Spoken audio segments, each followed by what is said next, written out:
We have a unique opportunity to wipe out hunger and abject poverty, to make sure that no one falls into absolute destitution. For perhaps the first time in history, we have the resources, the know-how, and the technology to make starvation and dependency relics of the past. But do we have the will? We can achieve this vision if only we can learn to use the wealth and resources entrusted to us to build real human security. Human security does not come from bigger bombs, smarter missiles, larger armies, or more brutal interrogation techniques. But human security, a lasting and stable security, comes from a healthy and educated people and able to look after themselves and their families, together with the assurance that, should they fall, there will be a net, a society with compassion and care to catch them, and a springboard to lift them to more sustaining livelihoods.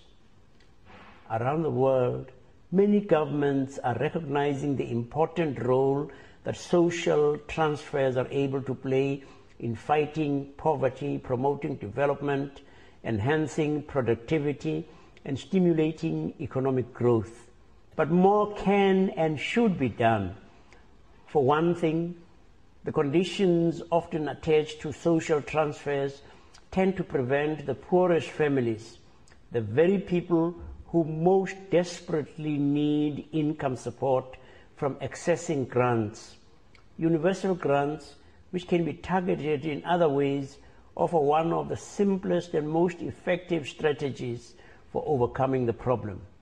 If we fail to extend and strengthen our social security safety nets, we run the risk of condemning the next generation to a future where the gap between rich and poor yawns even wider. Another danger of such failure is that growing numbers of people fall deeper and deeper into a poverty trap from which they become unable to escape on their own. Social transfers are not simply an issue for developing nations. We live in a world where technological advancements are reducing the need for human labor, particularly in less skilled professions.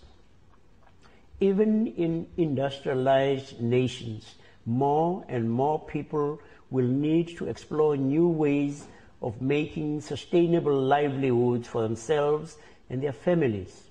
Friends, I do not need to remind you of the importance and benefits of campaigns such as the basic income movement that are designed to enhance the dignity, well-being, and inclusion of all people, and to move us closer to our vision of social equity. Let me rather thank you for your shared commitment to this noble goal and encourage you to continue fighting the good fight. God bless you in your work.